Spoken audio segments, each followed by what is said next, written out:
자, 오늘 말씀은 우리가 너무나 잘 아는 내용입니다. 그래서 말씀을 읽기도 전에 무슨 내용이 나올지 벌써 다 마음속에, 머릿속에 떠오르는 그런 말씀입니다. 그렇다고 너무 빨리 지나가면 안 됩니다. 잘 아는 말씀에서도 우리에게 깨닫게 하시고 또 결단케 하시는 하나님의 은혜가 있으시기를 주님의 이름으로 축원드립니다. 어제 본문에서 엘리야와 850명의 바알 선지자들 사이의 대결이 시작이 되었습니다. 이 바알 선지자들이 칼로 자기 몸을 자해하면서까지 바알 신의 이름을 불렀는데 아침부터 저녁까지 이들이 몸부림을 쳐도 모두 다 헛수고였습니다. 이제 엘리야가 나섭니다. 먼저 여호와의 제단을 만드는데 돌 12개를 가져다가 제단을 만들었습니다.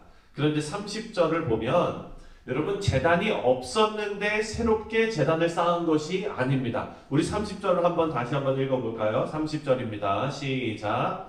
엘리야가 모든 백성을 향하여 이르되 내게로 가까이 오라. 백성이 다 그에게 가까이 가매 그가 무너진 여호와의 제단을 수축하되. 여기 보니까 무너진 여호와의 제단을 수축하되, 이 얘기는 없었는데 다시 생긴 게 아니라 있었는데 아무도 예배 안 드려가지고 다 망가지고 무너지고 이랬던 것을 다시 보존한 것입니다. 그렇죠? 여호와의 제단이 과거에 있었는데 사람들이 찾아오지도 않고 돌보지도 않고 무너지고 못 쓰게 된 겁니다. 그렇게 무너진 제단을 다시 쌓아 올리는 엘리야의 심정이 어땠을까? 우리가 생각을 해봅니다. 아마 감개무량했을 것 같아요.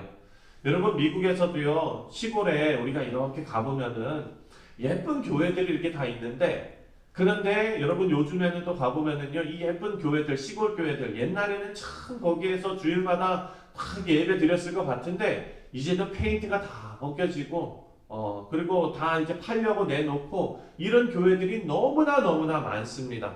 성도들이 없어서 그냥 버려지고 방치된 교회들이 많은 거예요. 여러분, 인구도 줄었지만 그리스도인들의 숫자가 상상하지 못할 정도로 빨리 줄고 있는 현실이 지금 우리가 살고 있는 그런 현실입니다. 사랑하는 성도님들, 이런 현실 가운데에서도 엘리야가 아마도 그 무너진 교회를 다시 세우는 심정이 아니었을까, 이런 생각이 듭니다. 여러분, 하나님 앞에 우리가 감사하면서 동시에 또한 우리 마음 가운데 비장함도 있어야 되는 그런 이유가 뭐냐면, 이런 마지막 시대에 이렇게 교회가 없어지고 성도가 줄어드는 이 시대에 우리 뉴욕 성실 장로교회가 예수 그리스도의 심장이 뛰고 있는 교회, 생명이 있는 교회로 하나님께서 세워주신 것이 얼마나 감사한 일인지. 사랑하는 성도님들, 이것은 우리가 감사합니다로 끝날 것이 아니라 심장이 뛰고 있는 이런 교회는요, 하나님의 뜻을, 그리고 하나님의 역사를 감당해내야 될 줄 믿습니다. 무너진 그 제단을 수축하는 교회가 되어야 될 줄 믿습니다.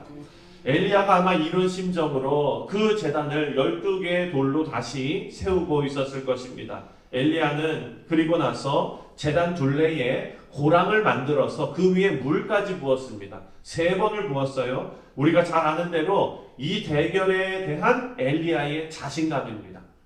거기다가 우리가 바베큐 할 때 붓는 그런 기름 부은 게 아니라 불이 더 안 붙도록 물을 부었다라는 겁니다. 36절을 함께 읽겠습니다. 36절 시작. 저녁 소제 드릴 때에 이르러 엘리야가 나아가서 말하되 아브라함과 이삭과 이스라엘의 하나님 여호와여, 주께서 이스라엘 중에서 하나님이신 것과 내가 주의 종인 것과 내가 주의 말씀대로 이 모든 일을 행하는 것을 오늘 알게 하옵소서. 아멘. 36절 보니까요, 제단을 다시 쌓고 고랑을 파고 또 물 붓는 일을 다 마치고 나니까 이제 저녁 소재 드릴 시간이 되었다는 거예요. 저녁이에요.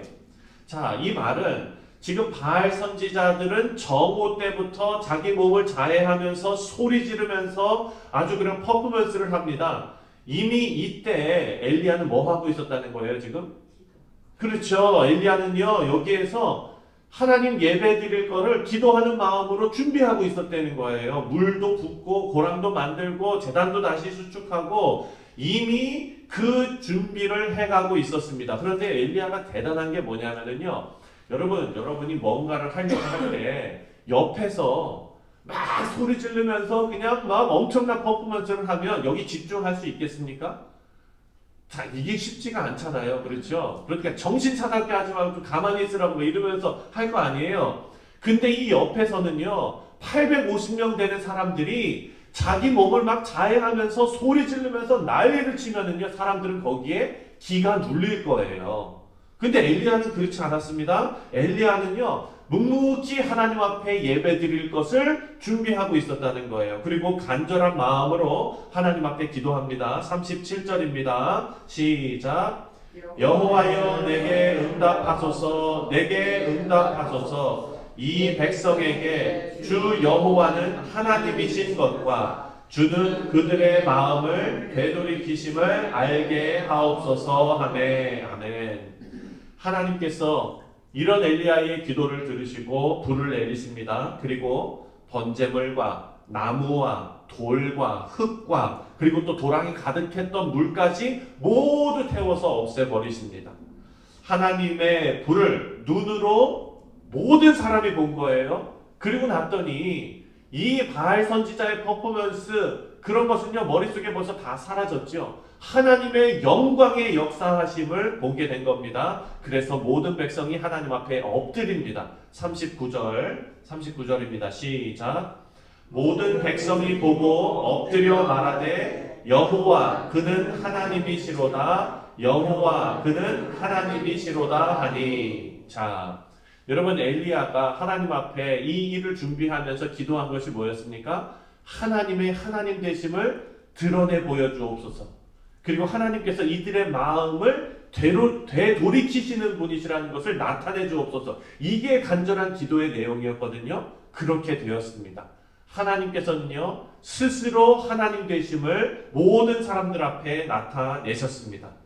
그리고 엘리야는 바알 선지자들을 기선 시냇가로 데려가서 모두 죽입니다. 850명을 모두 죽인 거예요. 이것은 어떻게 보면 학살이라고 볼 수도 있습니다. 그런데 사랑하는 성도님들, 이것을 잔인하게 엘리야가 하나님의 이름으로 사람들을 다 죽였다 이렇게 볼 것이 아니라, 여러분 우리 몸에 만약에 암세포가 있다면 여러분 어떻게 하시겠습니까? 그냥 아유 내 살이니까 가만 놔둬야지 이러고 있을 사람 있습니까? 없습니다. 도려내야 되는 거예요. 도려내야 되는 거예요. 이것은 마치 암세포를 도려내는 것처럼 나라를 망치는 바알 선지자들을 징계하는 일입니다. 엘리야는 여기서 이 850명의 바알 선지자들을 다 죽이고 그리고 아합 왕까지 어떻게 하고 쿠데타를 일으킨 게 아니에요. 전국에서 모아온 바알 선지자들을, 암세포 같은 바알 선지자들을 다 없애고 아합 왕이 다시 하나님께로 돌아와서 올바른 정치를 하기를 바라는 마음인 거예요. 다시 회복시키고 싶은 마음이에요. 이 모든 것을 아합이, 그 왕이 눈으로 보면서 아무것도 할 수 없을 정도로 하나님과 엘리야에게 압도당하고 맙니다. 41절을 함께 읽겠습니다. 41절 시작. 엘리야가 아합에게 이르되 올라가서 먹고 마시소서, 큰 비 소리가 있나이다. 자, 지금 이 엄청난 사건을 눈으로 보고 하나님의 일에 압도당해서 엘리야가 시키는 대로 하는 아합을 한번 보세요. 여러분 정황상 지금 850명의 바알 선지자를 누가 데려왔습니까? 아합이 명령해서 데려왔잖아요. 그러니까 이 사람들은 어찌 보면 아합의 사람들 아닙니까? 그런데 엘리야가 하나님의 하나님 되심이 드러나자마자 이 바알 선지자들을 데려다가 다 죽였어요. 그럼 누구의 사람들을 데려다 죽인 겁니까? 아합의 사람들을 데려다 죽였어요. 근데 아합은요 그 일을 보면서 아무 일도 못하고 가만히 있는 거예요. 그리고 나서 바로 이어지는 말씀이 뭐냐면은 왕은 올라가서 먹고 마시고 잡수시라고. 아니 그 음식이 지금 이게 넘어가는 상황입니까 지금? 그런데 엘리야는요 아합에게 올라가서 먹고 마시라 그랬더니 아합이 올라가서 먹고 마십니다. 엘리야가 시키는 대로 할 수밖에 없어요. 엘리야가 하나님 앞에 기도하니까 하나님께서 비를 주셨는데 이 모든 일련의 과정 가운데 아합은 힘을 잃고 할 수 있는 것이 아무것도 없는 상태가 되었다는 것입니다. 우리 사랑하는 성도님들, 엘리야가요 죽음을 무릅쓰고 아합을 찾아간 것과 그리고 갈멜산에서 대결한 것은 엘리야 자기 자신을 드러내기 위함이 아니라는 거예요. 아합 왕을 이겨 먹어보겠다는 것이 아니에요. 그 모든 것은 하나님, 오직 하나님께서 참이신 하나님이시라는 것, 그것을 백성과 아합 왕에게 보이고 회개를 촉구하기 위함이었다라는 겁니다. 우리가 방금 전에도 읽었지만 36절에 아브라함과 이삭과 이스라엘의 하나님 여호와여, 주께서 이스라엘 중에서 하나님이신 것과 내가 주의 종인 것과 내가 주의 말씀대로 이 모든 것을 행하는 것을 오늘 알게 하옵소서. 아멘. 이것이 엘리야의 마음이었습니다. 우리 사랑하는 성도님들, 오늘 이 아침에 우리가 이런 마음을 갖게 되기를 간절히 소원합니다. 내가 드러나는 것이 아니라 우리가 하나님 앞에 열심을 내서 교회에서 열심히 봉사하고 또 우리 가정에서 하나님을 열심히 섬겨서 내가 저 사람 참 신실하다, 저 사람 참 멋있다, 내가 드러나는 것이 아니라 참 하나님께서 내 인생을 통해 드러나시고 우리가 하나님의 백성이라는 것이 우리 삶을 통해서 나타나는 것이 우리의 기쁨이 되는 것. 내가 칭찬받는 게 아니라 하나님 드러나는 게 그게 기쁨이 되는 그런 성도님들 되시기를 바랍니다. 그리고 엘리야는 갈멜산의 대결에서 바알과 아세라가 가지고 있는 헛된 영광을 다 모든 사람들 앞에서 깨뜨렸습니다. 많은 사람들이 우상화하고 믿었던 헛된 풍요와 헛된 번영이 모두 거짓이라는 것을 이제 증명해낸 것입니다. 여러분, 이 대결을 통해서 오늘을 살아가고 있는 우리 모두가 물질 만능주의가 가득한 이 세상에서 하나님을 물질 만능주의로 끌어내려서 우리가 생각하는 대로 내 욕망과 내 욕심을 채우는 도구로 하나님을 쓰려고 하는 악한 마음이 혹시 우리 가운데 발견된다면 사랑하는 성도님들, 그것이 우리 영적인 우리 건강에 암세포와 같은 그런 일인 줄 믿습니다. 그래서 우리는 그것을 도려내야 하고 하나님 한 분으로 충분하다는 것. 여러분, 하나님 한 분으로 충분하십니까? 아멘, 아멘. 우리가요 순간순간 딴 생각이 가끔씩 들기는 하지만 우리의 방향은 하나님 한 분으로 충분한 인생입니다. 그것을 우리 모두가 삶으로 증명해내시는 우리 귀하고 복된 성도님들 다 되시기를 주님의 이름으로 축원드립니다. 기도하겠습니다.